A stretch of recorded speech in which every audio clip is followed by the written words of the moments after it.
All right, let's get into the stuff that we have on the menu. Again, it's like Yeah. a small five small things, but I pulled up tabs and stuff so that we can kind of go in depth on each of those things. Cool. So the first one we have is like speaking to and about turnout because in the 2020 election, this is the most people in the United States that have ever showed up to vote.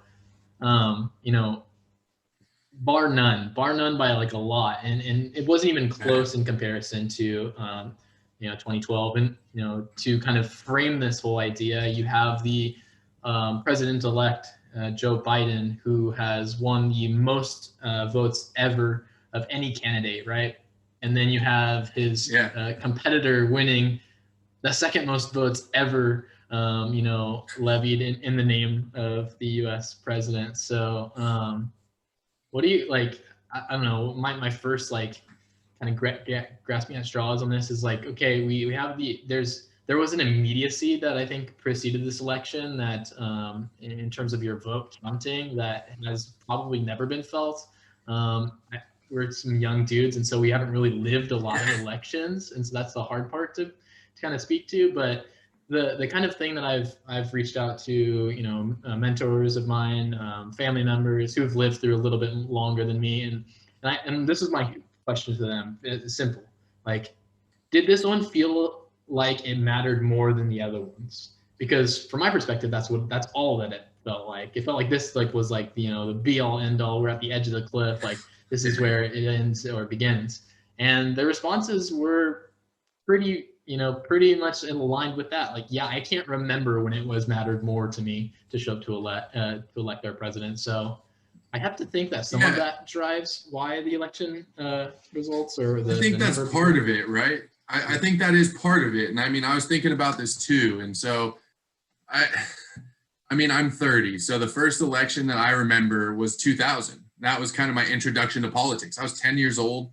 I was at a watch party with my parents and their teachers, and so their teacher friends and everything, and they were really invested in it. And uh, I just remember feeling like that was just so consequential. And I couldn't grasp what the effects or the impacts were yet, but I knew that it was a big deal. And then, part of my my research that I've been doing is presidential elections as well. And so going back in time and really reviewing the 2000 election as a scholar from the academic side and kind of trying to remove the personal side, I don't know if it felt as consequential as maybe I had perceived, or maybe it seemed as high stakes. But when we look back at it, we kind of take for granted that nobody knew 9/11 was coming, right? Like hindsight 2020, of course, but nobody knew that before the election, and so where do we go from there? It's kind of it's up in the air on whether or not that was a big turnout election. It's controversial for sure, for a number of reasons, but um, and I was just looking up stats on voter turnout, right? And so we had 66% of eligible voters vote in 2020, which great, I guess. It's kind of sad when we're celebrating that 2/3 of the population who can vote does, especially when we're supposed to be this beacon for democracy, and this kind of like the epitome of democracy. And we have people in our society who are like, it doesn't matter. Right. And not even a little bit. I mean, 1/3 of our population, that's a lot of people. And it is funny too. I think that we, myself included, and we'll get into this in a little bit, but the polling aspect of it. And I think that there's been so much hype built around polling over the last 20 years. And it's become such a heavy advertising and heavy media and viewership surrounding the election, right? And that there's just so much emphasis put on it in the mainstream, and so it seems to be just crazy. But I don't know. I'm looking compared. 2008 had almost 62%, which was Obama's first election. Did that feel as consequential? Maybe. But on the flip side of that is John McCain was not this perceived evil like a lot of people view Trump, right? Like people are claiming that Trump is far surpassing like in bad presidencies than any president before. And it's pretty wild. And for a president who was impeached, who has been the center of political controversy since he entered the primaries in 2015, and for him to get 74 million votes, it's interesting. Totally. And I think a part of, and something, I'm going to share my screen really quickly just to kind of back it up, right? Like this is that 2000 election that we're talking about. And yeah. Right. And so as we look to this, I was 8, so I'm 20 or turning 28 and stuff. And so like I remember my snippets of the election cycle that year was from my 2nd grade class, where we had to decide on the back of our like reader's notebook what president we were going to elect, and we had to cut out their face and put it on the board. And I grew up in Orange County, which is deeply red.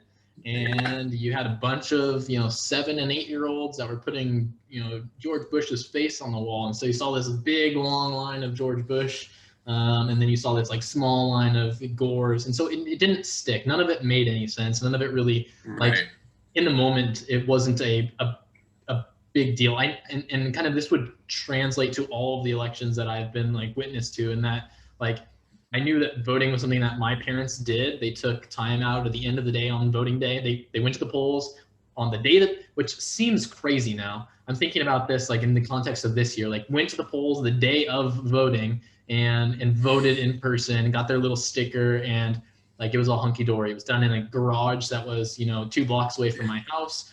The person whose parents ran the polling station went to my school. Like it was this, it just was what it was. We went with your parents. You got to stand in the little boxes. They did the little scratching things or the coloring in and stuff. And so back then it didn't feel like it was momentous. As I've grown older, the first election that I got to vote in was Obama's re-election, because I just narrowly missed his his first campaign. So I got to like go and do that in college. So my polling place was where I went to school. It was in my dorms. It was downstairs. I literally took an elevator down, and I did it out of like reflex, right? Like it wasn't something that I like sought out. It wasn't my like extension of the world ending. And then, by contrast, who was it? Mitt Romney wasn't the end of the world, right? Mitt Romney winning was like, it wasn't this, it would have been a bummer, but it wouldn't, for me, it wouldn't have been the end of the world. And that's not how I conceptualized how I went and voted, right? And then like you've exactly kind of highlighted that, like this one did feel different to a lot of people. Some people it didn't. There are some people that I have talked to, friends that are, and I don't think level of education holding like has any effect on that. I have friends who have, master's degrees or computer science wizards, and they're changing the world in their own way, and you talk to them like, yeah, I tuned out of politics, I didn't actually vote this year. I'm like, dude, how did you not go vote? What do you mean you didn't go vote? Like you're the person that should like be able to kind of reconcile those ideas, and that should inspire you to go do stuff. So for some of us it was incredibly inspiring, but kind of to highlight your point, like for other people it was just a Tuesday. And so, right. But if we look back at the 2000 election, right, like you're looking at voting numbers here, and you got 100 million, 101 million folks that went out, or 103 million actually, if you look at Nader. And we have a really small margin, and this is going to be the kind of the first moment in which you have, our modern like shrumping of the electoral college system, or the popular vote system by the electoral college system. And this is the surprising, for people that aren't like super in the know on this. This is when you have a president who lost by 500,000. It wasn't even close. I mean, maybe it's close if you think about 50 million, but that's, well, and that's the problem with the electoral college, right? It's so relative, and that's what we lose sight of, because if you look at it, you're like, well, the popular vote was for all intents and purposes, it's a toss-up. right? If it's not like it's not a landslide victory on either, so it's pretty close. But the story that I think kind of gets shoved aside for people who aren't really invested in electoral politics is the story of Florida, and it comes down to 537 votes. I mean, the idea that a national election is decided by the size of a graduating high school class is absurd. I mean, it really is. And that's literally just one precinct in Florida. And there's a lot of controversy, and it's kind of interesting because it brings up another random issue. And I feel like with electoral politics, there are so many random little tiny issues that you might not think about at first. But one that was brought up with Florida in 2000 was time zones. And so the media was projecting that Gore was going to win, but the Panhandle hadn't voted yet. So the western part of Florida hadn't voted yet, which is traditionally pretty Republican. It's that Florida, Alabama, Georgia little cross section there. And of course, it drives out voter turnout just enough to swing the state, and then people have to retract calls and all this other stuff. And so I think really it speaks to a couple different things. One, how polarized our country is, and there's no middle ground really. And that might be a product of two-party politics. I would guess that's one major issue, is that, you're either a Democrat or Republican when it comes down to presidential elections. There's no legitimate third-party candidate. I mean, Nader was the first legitimate third-party candidate since Ross Perot, who wasn't really legitimate either. I mean, he didn't have a chance at winning. You go back before that, and it's George Wallace in the 60s. And you go back before that, and it's Teddy Roosevelt. I mean, like, you don't have third-party candidates. It's just not what we do in the United States. And it's kind of sad. Yeah, Ross Perot here that you just went to. Yeah. He was like the most high profile. Right. And we had a conversation about this, I think, a couple weeks back, or maybe a month or so, and November seemed to fly by. But like, right, we have the modern examples. You have your Ralph Nader, which is in for all intents and purposes, within our periphery, right? Like that, I can remember Ralph Nader. I remember seeing signs for Ralph Nader in my neighborhood. Like, yeah. I don't even know that, whatever. And then, but if you back it up, like, this is something that we will look at, and that we were going to look at in a second anyways, but like, you have Wallace in 68, who he pulls states. This is not a red, blue map. This is a red, blue, yellow map. And historically speaking, that was a precedent, right? This was a strange occurrence, but 48 was another one where it's like, you have a really weird, strangely divided country as they go into this point. You're out of World War II. You are into, Truman. Truman has been the person who's authorized the use of nuclear weaponry on the planet. You have a ton of a ton of folks that are like trying to recover from what was the most intensive modern war that we had ever been in, and it would be like kind of that battle fatigue that we're going to carry from this is going to shape Cold War politics, from here on out, right? And so you look at this and you're like, oh man, it bled yellow, or it bled like an independent, right? But again, these are moments of like high tension where those things are going to come into play. When you get to 2000, right? How does Nader peek his head in there? Well, now you have like you're inheriting like a strange moment in which we have like Clinton on the outs in terms of like, I don't know, you could say respectability. He's on his heels, right? And so when you have those moments of like big kind of, ground breaking or like really fatigued moments, I think that's when you have this like the peaking of these third party candidates. But like you said, it's not symptom of an American system, like a modern American system at least. Well, and then there's a couple different parts too with the electoral politics that I think 2000 highlights very well, and 2016 highlights it maybe even more so. When we look at those maps, the fact that and I have family in Canada, right? And so I talked to them they asked me about American politics and stuff, and we talk about it, and it's just so hard for them to wrap their mind around. They're like, what do you mean that the person who gets the most votes might lose? Like, how do you do that? And I have to explain to them that what the electoral college really is, and it comes down to really it's systemic racism at its foundation, right? It's that idea that the southern states, when we first create the nation, they need a larger voice for to make it more equal in government. But the reason that they don't have high electoral votes in the first place, or representation, is because a lot of their population they considered property. Right? Like, they didn't consider them people until they needed them.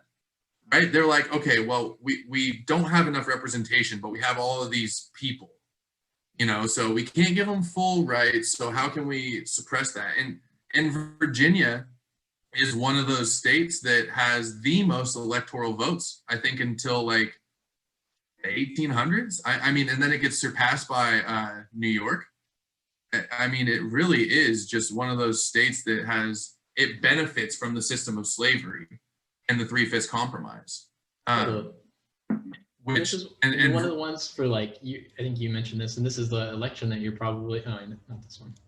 1800, yeah. This election, right? And like, that's no more apparent than you look in a view into Thomas Jefferson's, first term, and that he's a representative from Virginia, and Virginia, gains voting power over its neighboring. Like, the big comparison here would have been Virginia's population was much closer to Pennsylvania's at the time.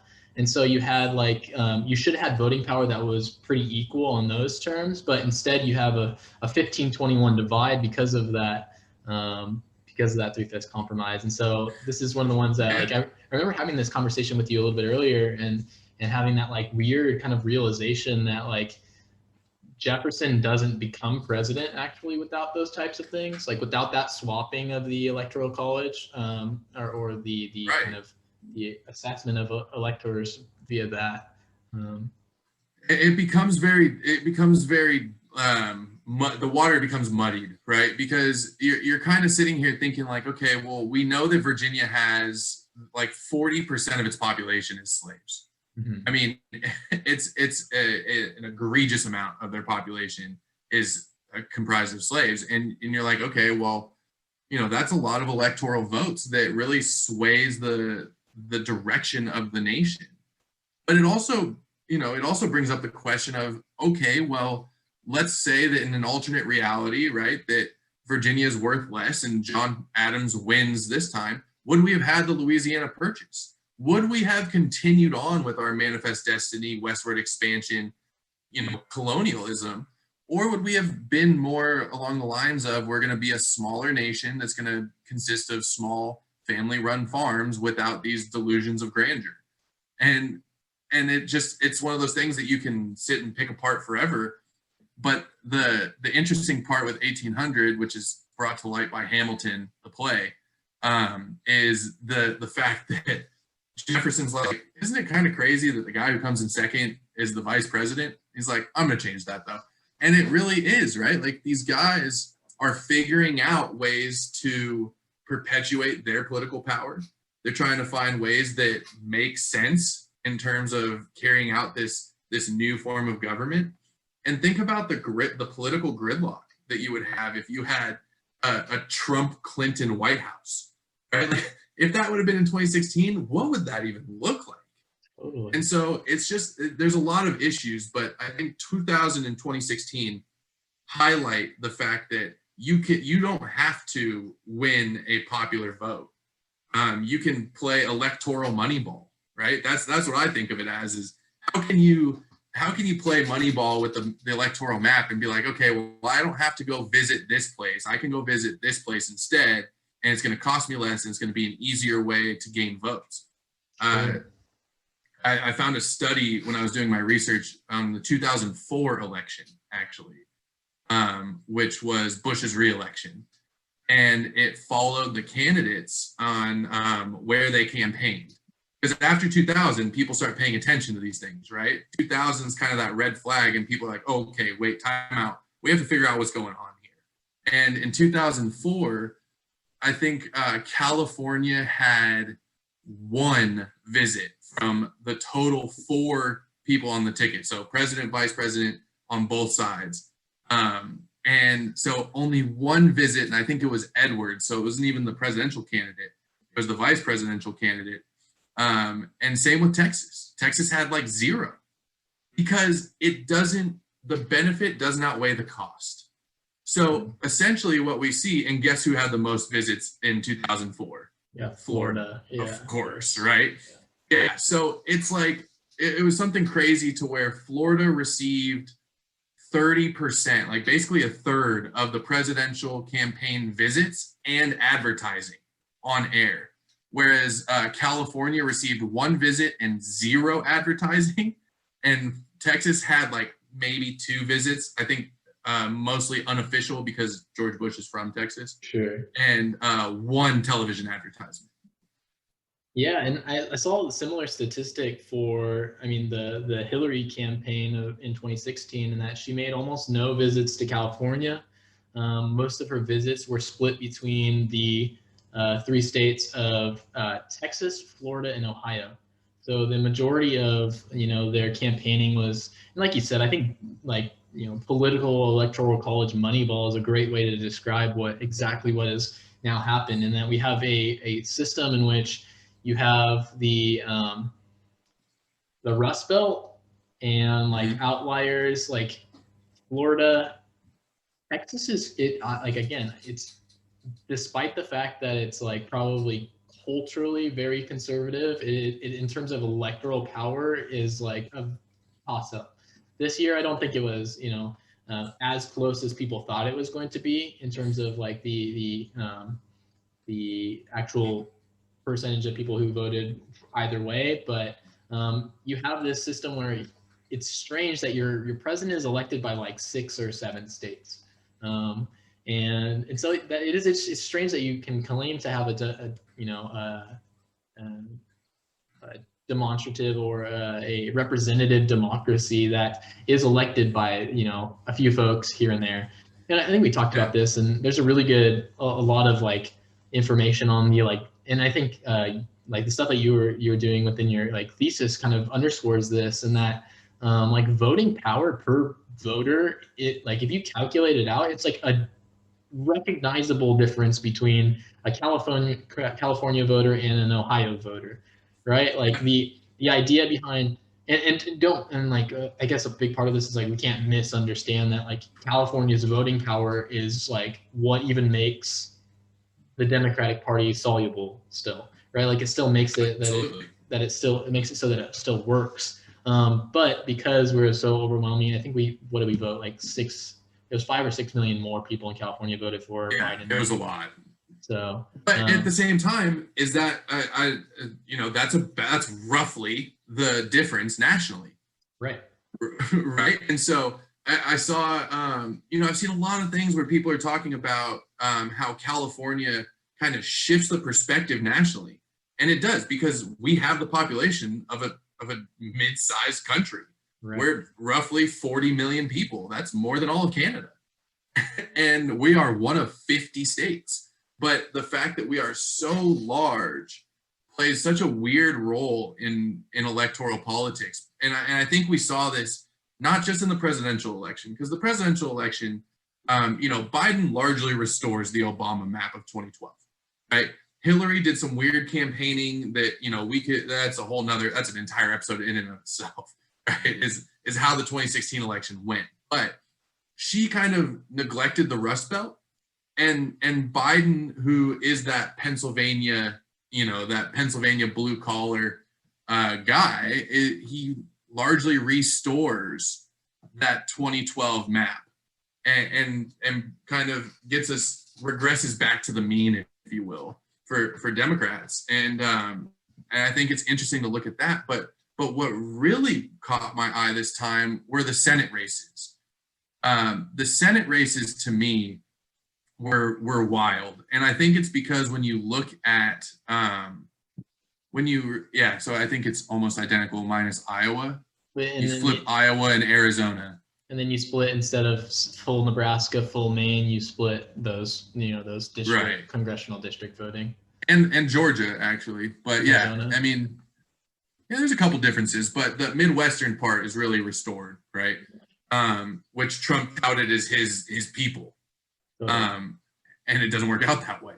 But Right. what really blew my mind kind of was the Senate races. And I'll be the first one to tell you that I missed a bunch of calls in the Senate. I was so far off. But I think, and looking back, it became clear as to why. You get caught up in these, well, one, your echo chambers, right? Like, I mean, we listen to the same people for the most part. I try and diversify who I listen to. But at the end of the day, I'm listening to mostly the same messages, whether or not it's by choice or by algorithm, right? Right. I'm looking at largely the same thing. And so it's interesting looking at the way that people were thinking like McConnell was going to be in trouble. And if there's one thing we saw is that, Californians might impact the race and funding for out-of-state Senate races like Kentucky, South Carolina. I mean, Jamie Harrison raises the most money in any Senate race in history, I believe, and he loses by double digits. Right. And so it's just kind of interesting how we put all of this emphasis on the Senate in California when it's not even our race, right? No. And that's where it's kind of like, isn't part of American democracy allowing other states to figure their stuff out within the state border? But as Californians without a large representative voice in the Senate, it's one of those things where a lot of Californians feel like they should have a say in some of these other states because it'll affect everybody. Totally. And so to underscore that, like, this is by far the most expensive election by billions, right? So like the total cost is estimated somewhere around $15 billion nationwide for the 2020 election. You look at like what you referred to a little bit earlier, Jamie Harrison's election campaign. He was going against incumbent Lindsey Graham in South Carolina. And afterwards, you have this interview with Lindsey Graham in which he underscores that sentiment exactly. He says, you just ran the most expensive campaign in history, and you came up with nothing. You have nothing to show for it. Biden's campaign was the first presidential campaign to raise over $1 billion from a just donor base, right? And so you have that kind of, when you have Californias that have big buying power, you get that effect. When you have like a New York, which is relatively weak from its like historical standpoint, they have a lot less like, electoral power than they've ever had, but they have population numbers, right? You get all that spending that's going on. And I know that a lot of people like our age were like dumping in money. There's people that were, reaching out through their entire channels to get money to go to, Harrison's campaign, or to do something similar to like, Jones's campaign in Alabama, or stuff like that, or to McGrath's campaign in Kentucky and stuff. And so you saw this, just money wasn't the issue there. I don't think money is the issue there. I think it is, again, you have this weird scenario where you have Californians trying to decide the race in Kentucky, and then what the voters said in Kentucky was that no, we don't. That's not how we operate. That's not the system why we operate. Right. And Mitch McConnell, and we had talked about this, Mitch McConnell's like kind of platform during his whole thing was something that is so incredibly closely tied to what you're talking about in terms of like the 3/5 compromise, and that there's these promises by Southern politicians that they're going to uphold and continue to uphold like the power of the Southern states, where I'm going to put you on the map. Mitch McConnell's was, if I get voted out, Kentucky has no more say in the House of Representatives, right? Because that's where he's made his like stay. That's the hill that he dies on, that I am the acting voice of conservatism and the voices of Kentucky in particular as we go into like government procedures. And if you don't vote for me, like we're in a bad spot. And that's the same exact sentiment that was, in 1969 when they have the Bay-Celler Amendment that, doesn't end up actually going to fruition because of a Democrat or a Republican-controlled Senate. And so the Bay-Celler Amendment is the one where they're trying to disallow or dissolve the Electoral College system so that we have a representative democracy. It passes the House. it's garnered enough support to pass the House, and then by the time that it actually gets to the Senate floor, you have that exact rhetoric deployed. If you vote in favor of the Electoral College being abolished, you will have effectively neutered the Southern emphasis on your governance. And so that's where the Senate like flat out rejects it. And this is something that like we keep feeling stuff like that today. And it's, you know, it's not for lack of trying. There's been 3 instances like amendment wise that we've tried to dissolve the Electoral College. Once was in 1812 or something, then in 1969, and then again in 2005, and where you have this every vote counts type of amendment that's put on the you know, national scale and introduced by Democrats in Texas, you know. So right. It's not like it's not, or it historically in terms of like problems with it, it hasn't only, you know, been a Republican Democrat thing. It's been a regional thing. It's a South versus North. This is a you know, a distinct divide between, you know, power, and it tried to combat things like the California meddling with, you know, Senate elections in Kentucky. Well, and it's also interesting too, because you bring up that we always bring up California, and it's hard not to. I mean, one, we live in California, so there's one. But the other part too is, you know, like we were saying, it's got such a large population, but the part that people miss, I think, is the interconnectedness of American society. You can't look at politics in a bubble or a vacuum. It's just not possible. And I mean, look at places like Texas. Why is Texas on the map as a swing state in 2020?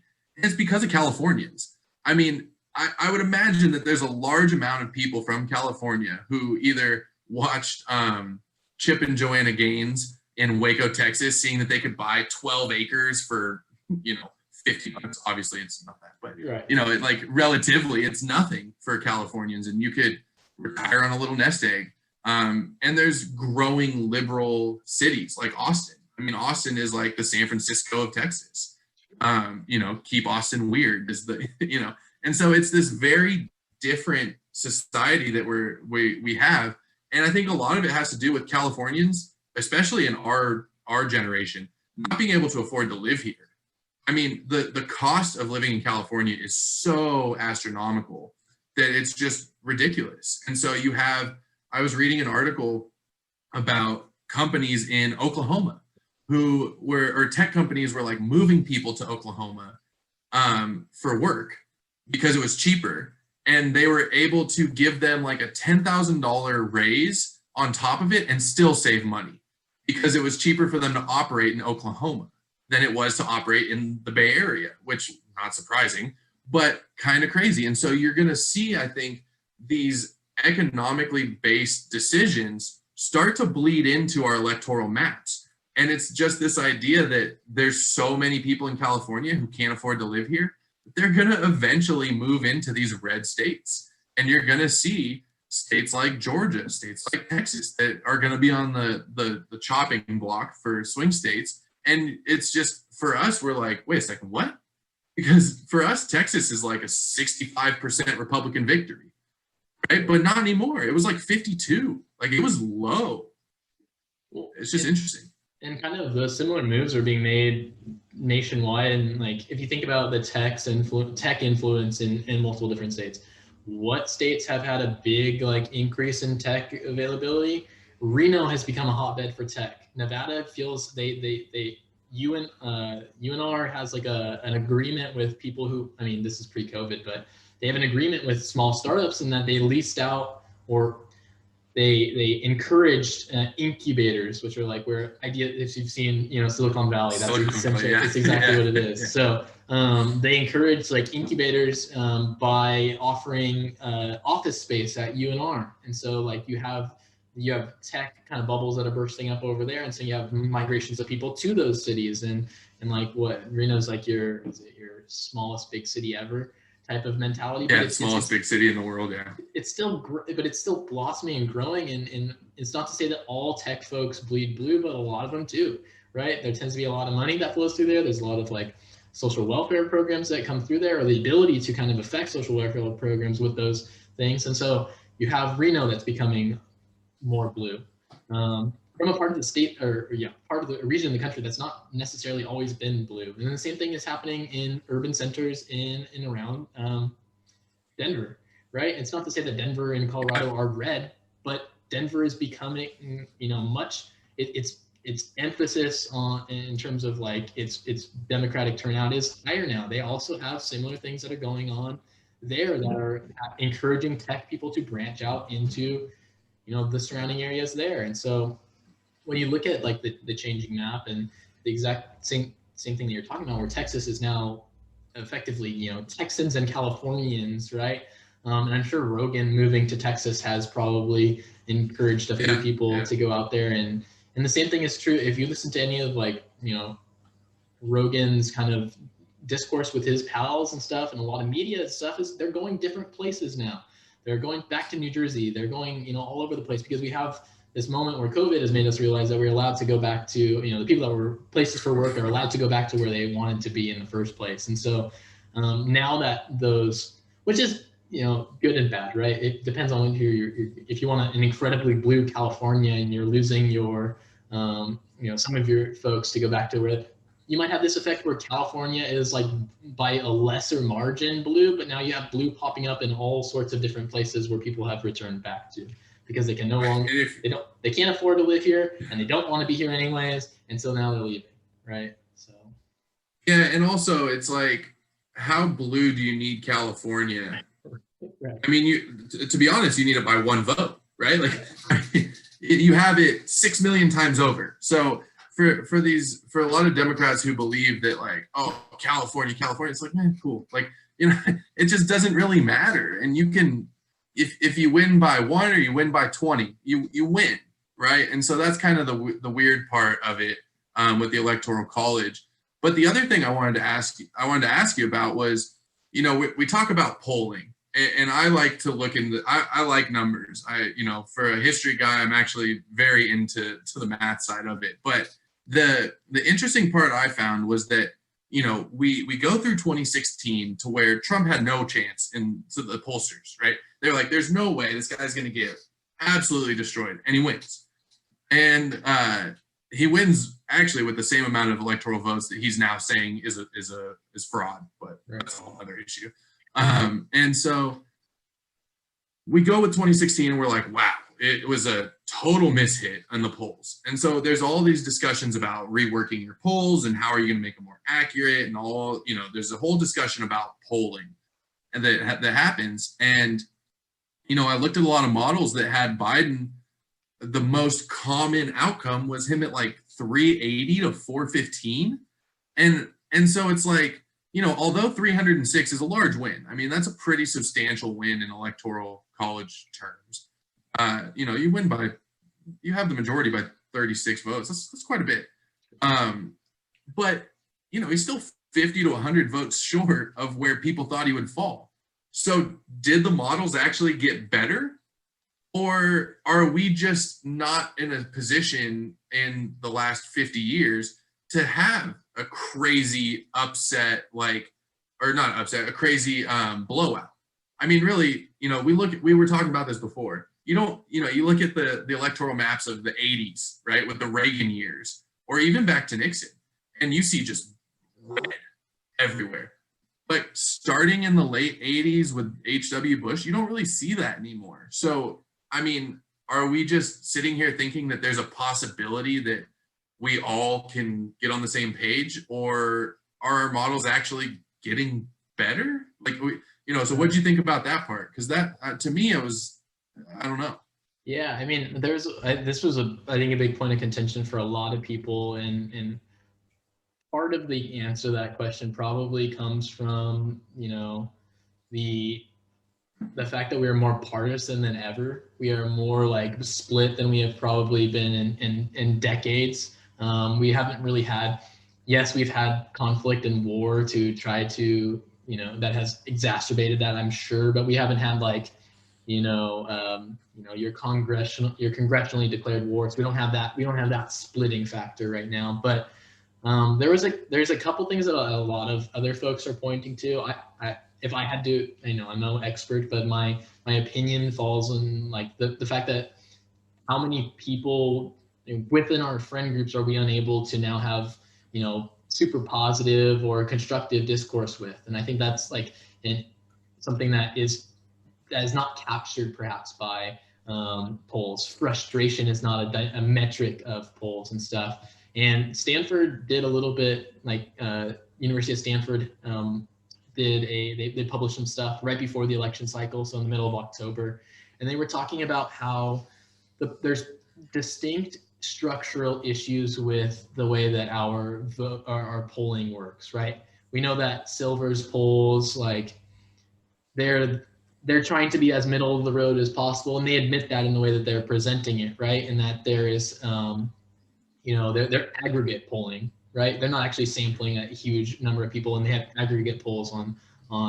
Silver's on website and stuff. And I know he was getting a hard time, like he predicted, ultimately his prediction was true, right? His prediction overall was that there was going to be some scenario in which Joe Biden is elected, and that it was far more unlikely that you had a scenario in which Biden was elected. I think there was I can't remember back on polling day. Was it like a 60-30 split? I can't remember. For like chances of winning, it was it was like 89-11. Like they were like there's no way that Trump's going to win this, but we just don't know where it falls. And I think that to go on what you're saying a little bit, it's like, how exact do we have to be in polling? Like how close does he have to be? Are you expecting him to have the perfect bracket, to use NCAA like March Madness ideas, which is impossible there? So why do you think it's possible for a presidential election? And on top of that too, I mean, it's crazy. I mean, do we think that we're really going to get an accurate representation of what will happen on election day from 3,000 people?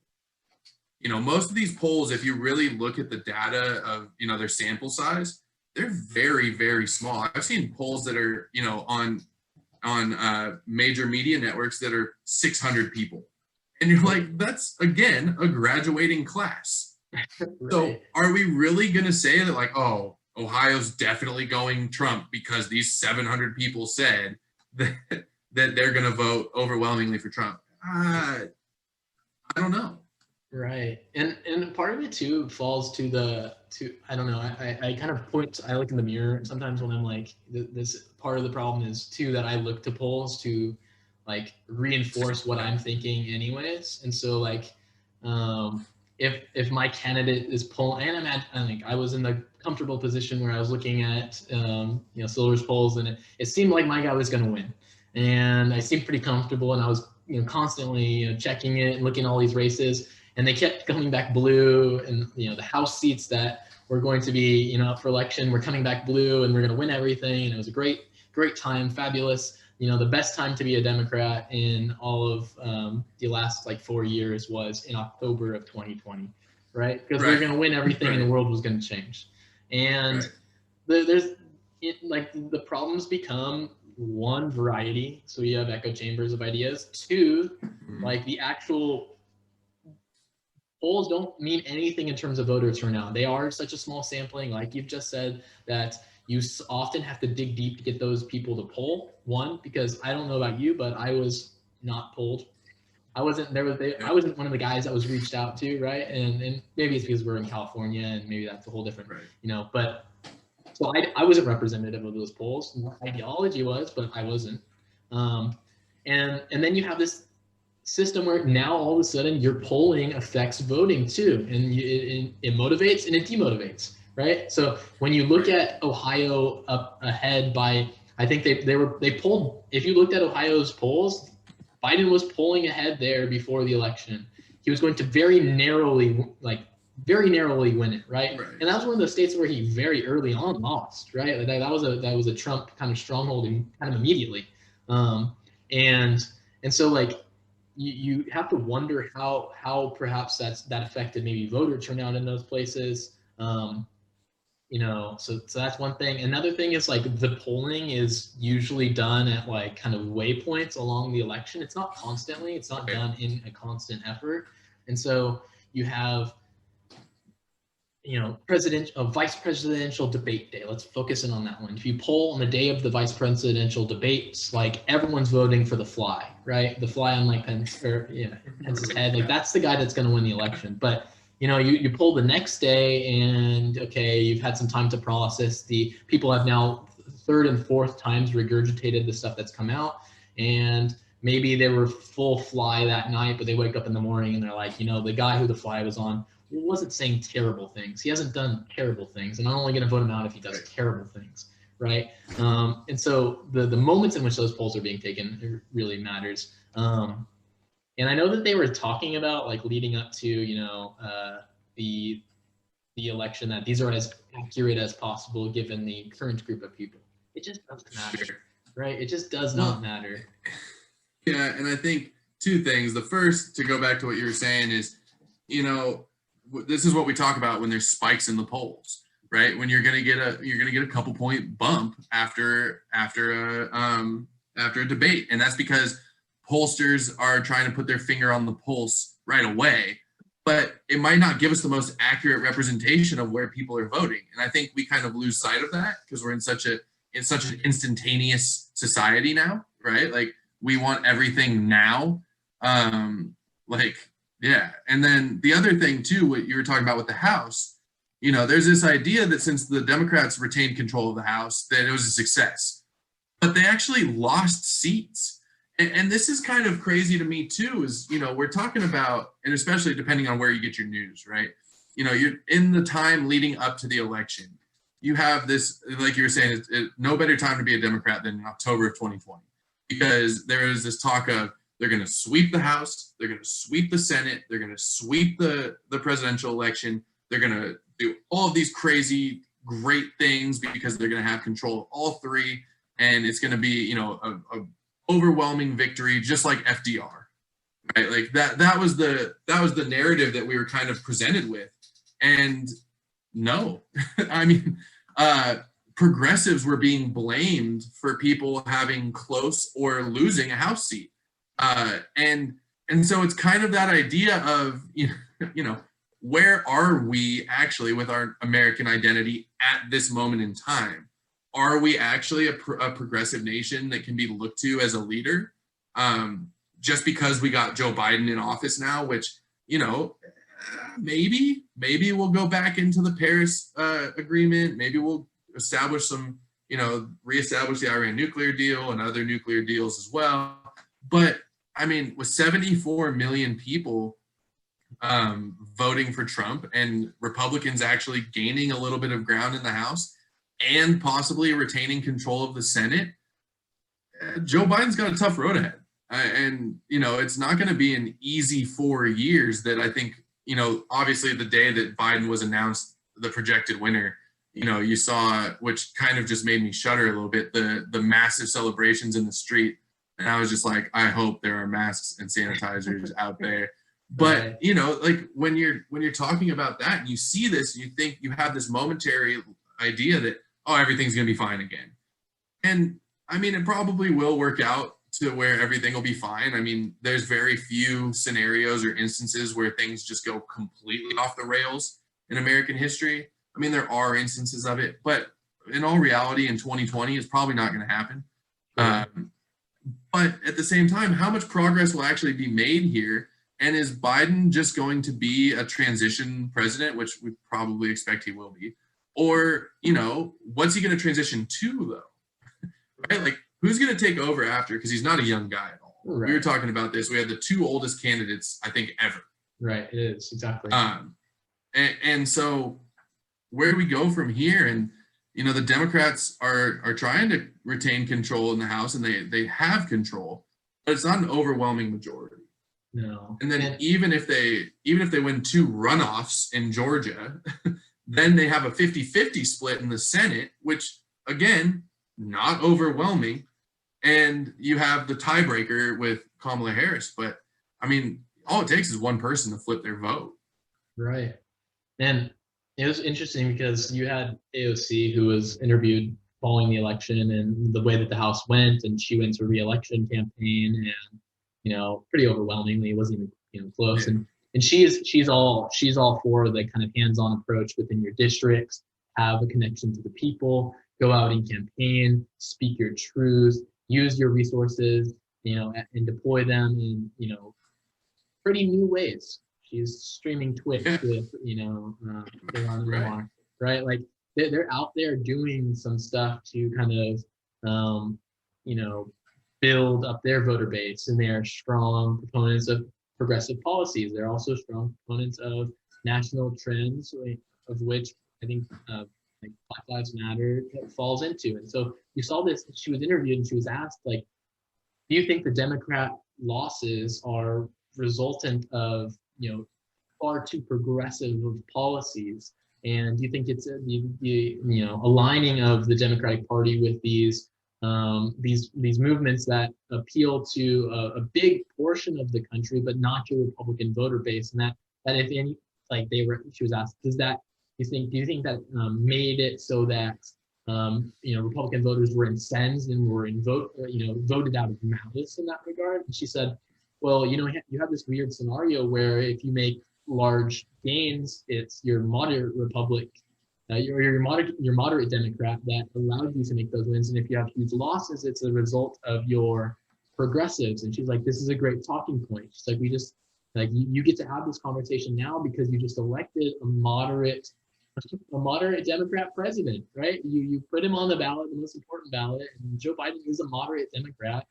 There's a ton of, they keep saying, like, okay, of the people that were electable for this election, he was the most progressive. And I'm like, what does that list look like? Did you accidentally put, like Mitt Romney as a Democrat on that queue? Like, yeah, what ultimately do you think? So, and so there's some frustration, I think, from her end about, you know, how we are looking at these close margins, and, you know, there seems to be like a disconnect between voters and the Democratic Party. And one of the solutions that was offered up was that, like, we, you know, as a Democratic Party aren't actually employing or deploying all of the available means of reaching out to your voters. The Republican Party and the Trump administration are incredibly good about reaching niche voters. They do through outreach campaigns. I think he's the most rallies of any presidential candidate ever, and I don't even think it's close. Right? He did like 5 on the last or 6 on the last day, and so that was like one of their positive, by the way. Right. Well, that's one of their strong suits, is that they deploy all available means to reach out to to potential voter bases. If it's, you know, 13 votes in Amish, Pennsylvania, like, they're gonna get out there somewhere. There you go. Right. And so that's one thing that the Democratic Party needs to have a reckoning. They need to understand that, like, they didn't run as effective campaigns. They didn't. Your moderate or your vulnerable Democratic spots that kind of eased up, perhaps, or you know, one of the things that AOC kind of pointed to is, like, spending on social media. In the last weeks of the elections, the Republicans outspent, like, in like 3 of the like really close House races, there was like almost no social media expenditure on the Democratic part, and like in the 10,000s on the Republican counterpart. And it's like, use the thing that most people are tuned into. Like, we like see our phones more than we see our our partners or our family members, and so, like, if you get us on here, you get us on the ballot. And so that was something that I think perhaps candidates of both parties are going to have to kind of reckon with. But like the Democratic Party, because it is so diverse, because it's representative of, you know, moderate and really progressive policies and stuff, that's something that, like, you can no longer turn a blind eye to those things. So the next election cycle is going to be super, super important for those things. And we've seen the results now. And hopefully you have people that are learning from this. Hopefully you have leaders like AOC, who is a loud voice, young, yes, loud, yes, right? Not in a bad way, but I've heard, and that's kind of their ideas. So. Well, and there's a couple things that I think are there's a couple things that you said that really triggered a few thoughts that I had. So the first was this idea of the Democratic Party and how they kind of approach elections. And there was this misconception almost that if more people vote, Democrats win, right? Like, the more turnout, the better it's going to be for Democrats. And although that was widely true in this election cycle, right, it's not always the case. You know, you have large Republican turnout as well. And I think that there's this idea that the Democrats are like, where we have the moral high ground, right? Like there's this idea that the Democrats like, we have the moral high ground. As long as more people vote, then they will see that we are the morally, correct, for choice. But that's not necessarily the way it broke down. And what we saw was a very, very interesting electoral map. And I think that's also not just the electoral map, but also, and I'm kind of shifting to more local politics, kind of what you said with AOC, knowing your constituents. You can't paint all Democrats with the same brush. You can't do that with Republicans either. And Republican leadership did a great job, regardless of how you feel about them, did a great job in messaging and saying, you can vote whatever way you want to, but just realize that the only way that you're going to protect your beliefs is by establishing a better Supreme Court justice who is conservative. And they just beat that thing to death. They're like, Supreme Court, Supreme Court, Supreme Court. And Democrats are trying to put out all these little fires and say like, no, we're going to fix this. No, we're going to fix that. No, we're going to fix that. But Republicans are like, just focus on the Supreme Court. Stay in the pocket. Don't think about anything else. Just know. And you saw this a lot on Republican leaning news networks. You saw this a lot on Republican Twitter, or, the messaging from McConnell, beyond the fact that he's like, Kentuckians, if you don't vote for me, you're not going to have a voice. But not just that part of it, of having a voice in the Senate, but it's also your voice will be forever silenced because we're going to have a Supreme Court that'll represent California and not you.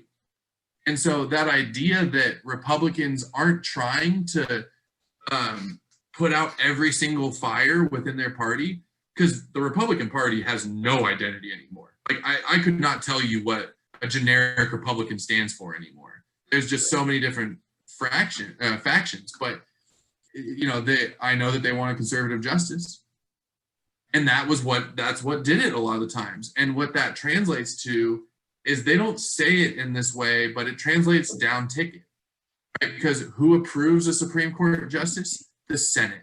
And they did a great job of making sure that their voters knew that if you want your conservative ideals protected, you must, one, elect a Republican president, and two, you need a Republican Senate. Otherwise, the Democrats, the crazy Marxist, all these misnomers that they apply, are going to take over. And it's not that way. But the shift to California, I thought there was a couple things on the California propositions that we had briefly discussed. So I don't know which one you want to tackle first there, but yeah, I'll throw that one to you. Yeah. So it's crazy because I think of myself like pretty well in the know on like what's going to come up on our ballots. But what I guess I had a really good understanding of what each one stood for. I knew where the revenue sources came from, but I wasn't looking really at early polling data on anything. So I was voting, again, personal ethos was driving how and effectiveness on like the hands and the kind of things that I'm interested in and stuff. Mm-hmm. So you had a couple ballot measures that were, I think, really interesting, right? Like you have from the onset, like the most public one is the ride sharing one with the kind of either the extension of full-time benefits for ride sharing folks, or and I think the vote in favor, I can't even remember which way it is now. The vote in favor of it was to make it so that they were independent contractors rather than, classified as full-time workers. Right, exactly. And the distinction meant dividends for the ride-sharing companies. That's why Uber, Lyft, all those folks spent, $200 million on that campaign in and of itself. Right. And so there's like all sorts of like advertising stuff. And so I'm thinking like my personal ethos is that like, okay, folks are working a full-time job. They're working like as hard or just as hard, harder than other folks. They deserve benefits and stuff. And that's what my vote for me meant. And I didn't really look at the polling data, and beyond the expenditures, within my circle of friends, I'm just seeing like post after post on social media, like 200 million in from Uber, 200 million, So like, I'm like, okay, folks have an idea of where this is all coming from. They see the lines here. They see what's like at stake. but without even any opposition, they passed their bill, and now your Uber and Lyft drivers are independent contractors who get taxed differently. One, two, they also suffer the lack of benefits, which is like so damaging and stuff. So I look at like how effective, and I'm interested, I guess, beyond that, like in how that campaigning functions. And we talked about this in like the the characters that are, or the caricatures of people who are in the commercials. Because I don't know about you, but I saw a ton of the people, a ton of broadcasting in favor of making them independent contractors, and like bar none of them, defending the role of the driver as a full-time employee and stuff. And so you lose a game, that becomes a math game. My ideas don't matter. The way that my ethos functions doesn't matter. The little circles that I operate within, which are incredibly privileged in and of themselves, they don't matter because they didn't show the full picture of how the voting is going to turn out. Because in California, in a deeply, I think California has like there's this misconception that it's deeply blue on all things, right? We are not where I'm from is a bastion of Republican sentiment. Like Orange County is deep red. There are little like small pockets of that throughout Northern California. The Central Valley is red as can be and stuff. And so like you have like there is a division of voters here. Let's not be kind of coy about that. Yeah, no, we're really like liberal in terms of ideology, and we're incredibly fiscally conservative. And so local elections and the proposition type stuff really cues in on that. And so you have like, that's what the California like election results are really interesting, or at least that's what I see. It's like we vote so much with our wallet in that regard. Yeah, well, and it's also interesting because what you were saying with, you're hearing or seeing advertising in favor of Prop 22, which the Uber one was 22. I don't know if you mentioned that, but it's I have it up in front of me. That's the only way I can keep those numbers straight. But it's, when you see all of these advertising, well, it's the media executives who decide what is going to be on their advertising. So the question that I kind of was thinking about was, well, are there any, and to use a term from last week tonight, are there any corporate daddies of Uber and Lyft? And if so, who are they? Because that's really what we have to look at, is where does the money come from? And because in reality, in the United States, there's like 7 major corporations that own a majority of all companies. And so are Uber and Lyft actually independent themselves, or are there other corporate ownerships? And I actually didn't look that up. But it's just an interesting part of that. And there are a couple other beyond the Uber one that really struck me as shocking, I guess. Most of them did actually. But, when we talk about representation, Prop 17 and 18 were, it's hard to wrap my mind around. So 17 restores the voting rights for former felons.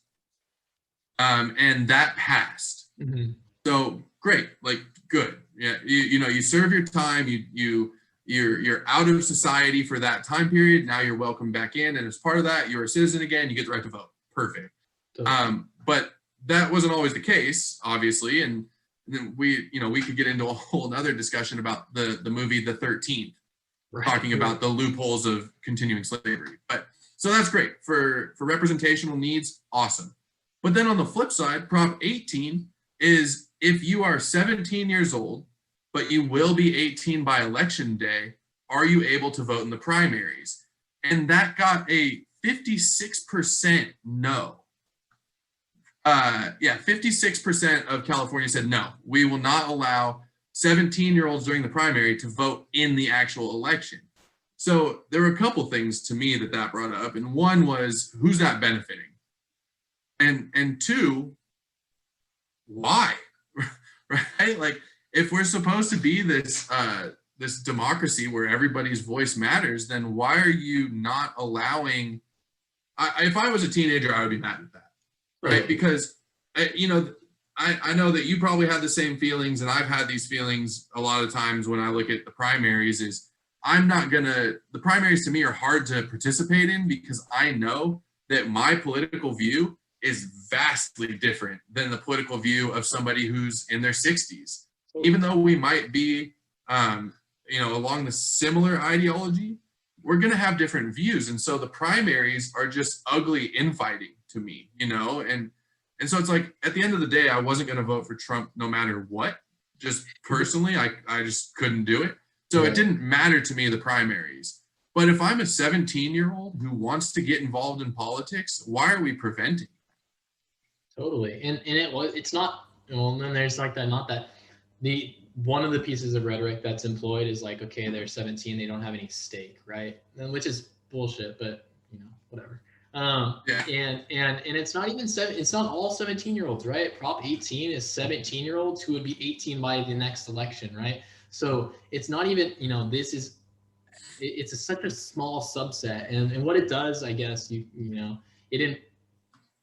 young folk, like I think perhaps this is just, a romantic glossing, but if this year has been, underscored by anything, it's that the folks who have the most skin in the game, or the skin that they're willing to, put in the game, it's your young folks. And so when you have an empowered, 17 to 20, or 17 to 30-year-old, like if that group is, more politically active than it has ever been, then it's going to shift how you have like kind of local elections. The fact that there's people in our classes prior to the elections talking about, measure the lettered measures that were Sacramento County, specific and stuff, and having people asking me questions about that. Like there's a level of political involvement that, from young folks that is like astounding, right?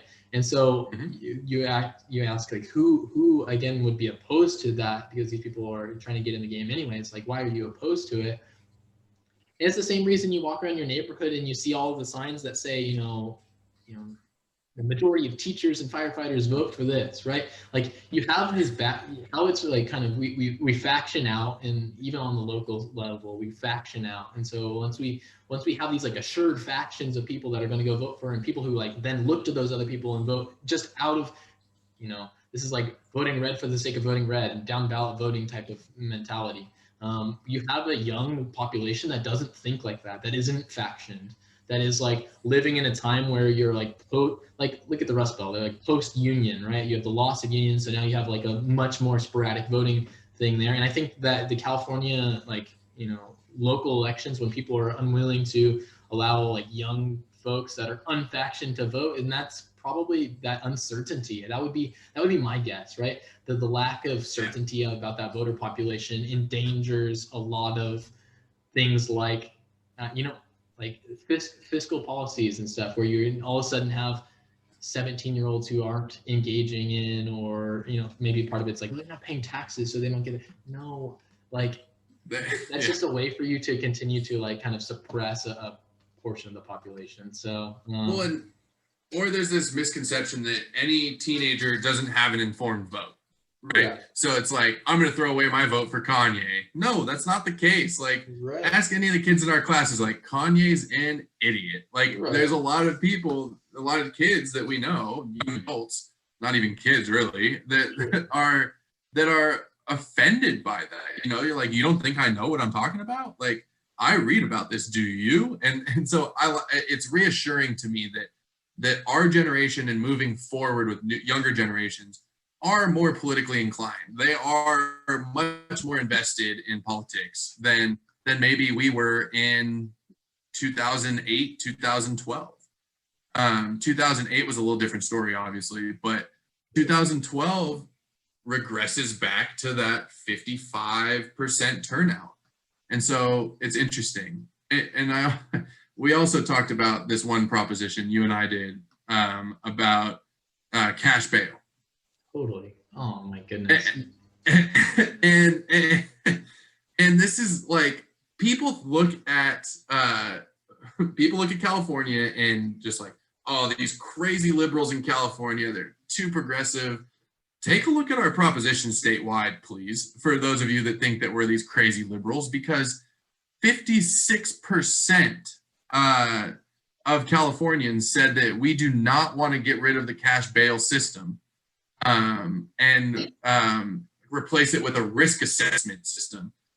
And so it's like, yes, we're progressive. Don't get me wrong. We are extremely progressive in California, but not as much as people think. I mean, it's one of those things where that's a pretty reasonable, updated 21st century solution that gets rid of kind of that Jim Crow era suppression of just black lives or, you know, minority lives. And California is like, nah. Well, totally, right. And then who benefits from this? It's like, okay, it's the same conversation as we just had, right? You've now Mm-hmm. and you have a large group of people that has to, you know, bear the financial burden of the cash bail system, which is like, you know, the same reason why we have issues with, you know, privatizing prisons, right? Like that's crazy to me. And that's like an industry that like creates a insane amount of income, right? That's an insane thing. Yeah. And like, and so yeah, you have this idea that we're gonna do something like the abolition of cash bail, and it's not easy to get on ballots. Ballot measures, once they proposition to make it to an actual voting portion, it's gone through some stuff. Like you've had some people that have championed it. You've done a bunch of things, and so for the fact for that falls like so flat on its face, it illuminates that idea that like, okay, like there's a dark underbelly, or you're not as good as you seem type of thing. It's kind of cool though, and like if maybe one of the repercussions of this is like that, because it's not a statewide thing, now it becomes a regional capacity. And if you and yesterday the new LA County DA was sworn in, and his first day on the job, he's like, all right, we're going to abolish the cash bail system during my tenure here. We're going to look at mandatory minimum sentencing and stuff. And so and I think that's something that like that happens on a federal level. That's why we have a lot of failures on the federal level to protect like certain things or to abolish certain things. And it goes back to like, you know, Hamilton. We don't want heavy federal oversight, right? And then you hope that it gets dealt out at the state level. Well, when your state government is a state that is as massive as ours, and one that is like as high functioning in terms of like financial, you know, independence, as well as, you know, livelihood for the rest of the nation, that functions again as disjunctedly as I think a country would, right? And so now that you have that conversation that was not had at a state level that should have been, you hate to see that realistically. This is the fact that we voted in favor of maintaining a cash bail system is ridiculous. But now you have the opportunity for your local governments to step in and deliver on that. LA County serves a huge population. Obviously, it's the most populous part of the entire state. In that, and so like when you have those players step in, but now you're relying on that.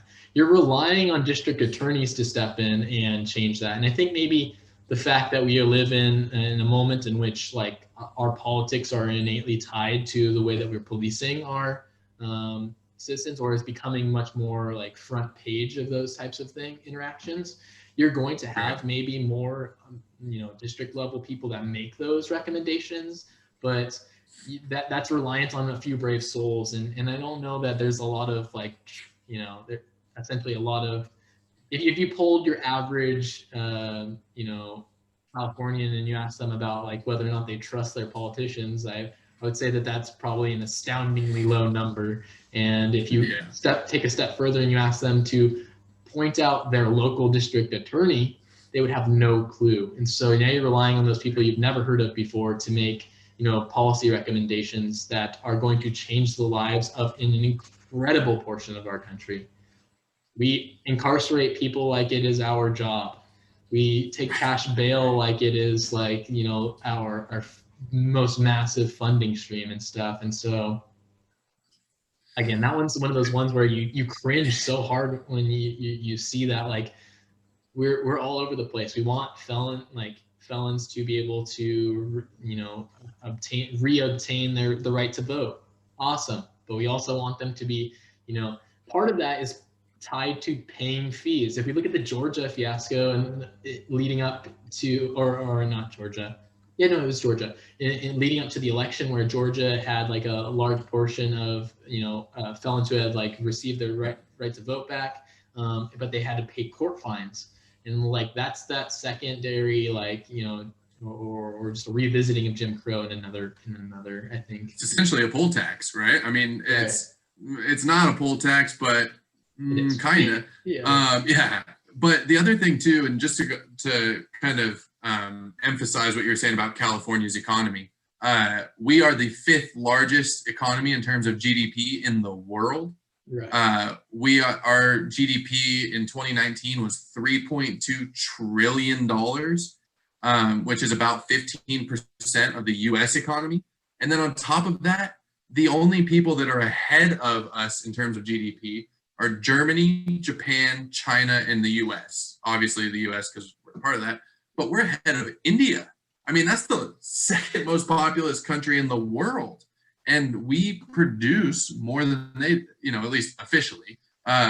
It's pretty wild. So that I thought that was interesting that you brought that up, because it's so true. I mean, we kind of overlooked that. And then also the thing about voting for propositions, I always heard this growing up.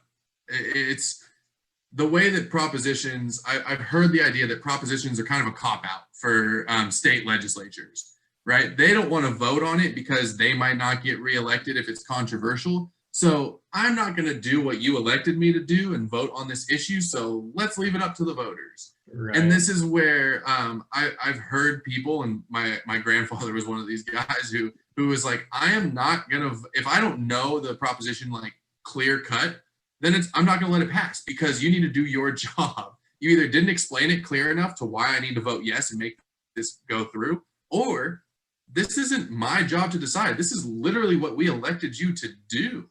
Like, you guys need to be making decisions here. And why are we letting the voters as a whole make this decision when we have a legislature who didn't vote on this, or is like, oh, you know what? We're not going to vote on this. It's going to go to the ballot. Totally. And it's kind of a cop-out in some ways. And then especially when you look at the way that some of them are phrased, right? I mean, we talked about in 2009, Proposition 8, which was on the definition of marriage. You and I had talked about this before, where it's like a yes on 8 actually was against allowing gay marriage, but a no on 8 was actually for gay marriage. So it's the way that it was written that is meant to be confusing. And it's that idea of trying to seize power through whatever means necessary, or further your agenda at the very least. Right.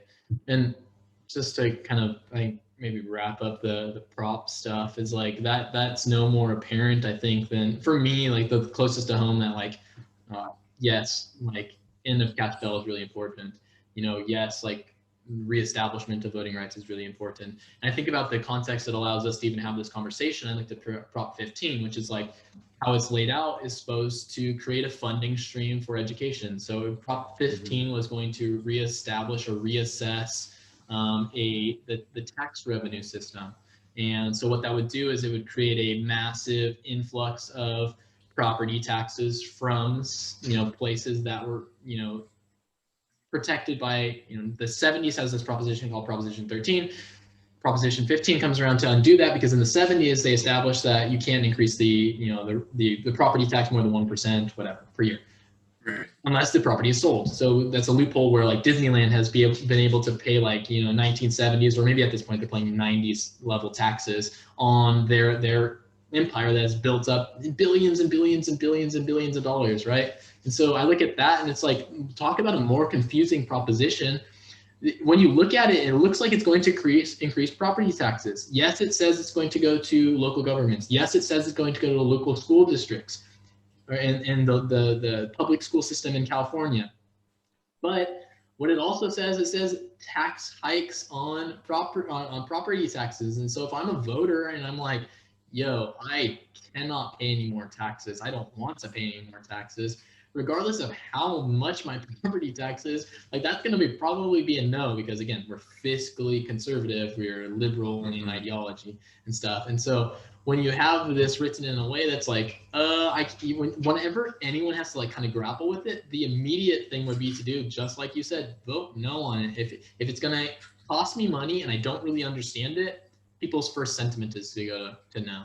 Whereas Proposition 15 is going to, it would have created, it did not pass, it would have created funding that would now fill in for the massive budget cuts that are headed towards education's way. And so again, if you polled people, this is the problem with polling. If you polled people and asked them whether or not they thought public education was an expenditure that was worthwhile, overwhelmingly they say yes. Overwhelmingly they say they want better schools. Overwhelmingly they want better teachers, they want better facilities. That's not even an issue. That's just a given. I send my kids to school for most of the day, therefore it should be better, right? But when they're asked, hey, here's the way that we're going to make that happen, that's the disconnect. There's not that conversation happening. No one's, I don't know about you, I saw zero Proposition 15 ads. And so this is something that's like near and dear to my heart, and it's just like not a conversation that happened. And so your propositions were, just massively a failure in that regard. Yeah, and to hit you with a historical quote to kind of wrap up our time here is, I one of the books that I had to read in my master's program was The Political Thought of Frederick Douglass. So Douglass is obviously one of those guys that we continue to hash out, because he's just so, he's just so timely and relevant for all of his issues. And he talks about, he says, the foundation of all governments and all codes of law is in the fact that man is a rational creature and is capable of guiding his conduct by ideas of right and wrong, of good and evil, by hope of reward and fear of punishment. And so I think that's really what it comes down to when we're looking at all of this stuff, right? We're counting on, like you said, you couldn't point this person out in a crowd, your district attorney, but you're hoping that man is morally good and is going to act in a way that is going to help us perpetuate this common good and move towards growth. But that's, and to put that in perspective, in context, that he said that in 1855. 2 years later, you have the Dred Scott decision, which will drastically alter his viewpoint. But there are points in history where we look at these things and we have to just assume that the greater good's gonna carry out a victory here at some point, and the moral compass will eventually point due north, I guess.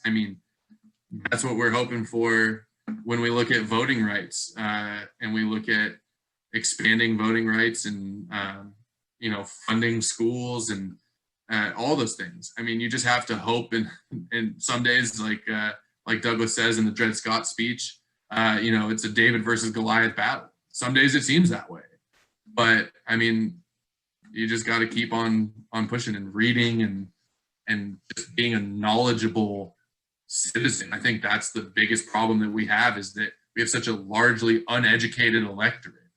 And I don't mean that in terms of like dumb necessarily. Right. Like, people have a lot of education, but maybe not in the way that we need it. The civic education is lacking. There's, you and I would like to think, are pretty educated people. And when it comes to propositions, we either don't hear about it a lot, or even we have to read, like we talked about it before this, is like, I had to read something like 4 times to understand what the proposition actually was doing. And so the idea that we need to keep educating the electorate is so pressing at this point. It has to be. Totally. And I think that's a big, again, that's probably the best place to vest your hope in. We have all of these moments where we're like, we get to the end of the election cycle and we're like, man, that didn't play out like we wanted it to, or man, that was so depressing, and now I'm gonna sit in English for a while, and I'm going to flex on that for a bit and stuff. And at the end of the day, you have now the opportunity to, if you didn't see your election play out in the way that it was supposed to, now you have the space to try to create that change in whatever that means. If that means in organizing your community, look at Stacey Abrams. If that means organizing your community and changing how the next one goes, awesome. If that means registering people to vote, awesome. I've had a bunch of students from last year that I've seen in office hours that are like, yeah, I can't vote still, but I got my brothers out and I got my parents out to vote and stuff. And it's just like, we enjoy this, like, I don't know. I don't know if it's like people who like enjoy politics and we love to be just anguished all the time. Like, oh no, my thing didn't pass or whatever. But there's a lot of good stuff that's happening. There's a lot of conversations that are hard that have been had with folks that would not have had them otherwise. And so like the thing I take away, I think, and I think it would be helpful for a lot of us to take away from this election, is that regardless of where we fell on the voting day, we had probably a conversation across the aisle to some extent. And maybe that's the best thing that can happen, that we start pushing out of like that space where it's, privately shared privileges or conceptualized in a public space, right? Like we're able now to have conversations and meet people a little bit more where they're at. Hopefully. We're deeply divided. Yeah, I mean, that's the goal, right? And that's the goal, I think. And yeah, we are deeply divided, but the conversation continues. And we'll keep having it. We'll keep on trying to find it in the margins of our notebooks, and we'll keep trying to find it in the margins of history, and we'll try to realize it in the kind of the alleyway and that we are presented on now in this bias space that we've been given. So I'm hopeful. It is a lot to go through. It is a lot to mull over. You get to feel all sorts of different ways on all sorts of different days. But ultimately, these are conversations I like to have. So, well, today's a big day, actually. I don't know if you saw today's, I think, the deadline to certify election results. No, I did for see states. That. Yeah. So today's actually one of those big deadline days that it's going to be interesting. I think there's not going to be any foul play, if you will, but it's going to start to calm down a little bit. It should be over today. It should be over today. If not today, next week is when the Electoral College votes are, submitted. And I think from there, the recovery begins. The reestablishing America as the moral compass. And this is, you can feel it in the water, in the air a little bit. You can feel it around you. Things are starting to get back to what we're familiar with. Totally. I'm excited for that. That's for sure. Yeah. Cool. Well, I think that's probably a good spot to end it on. Yeah, for sure. All right.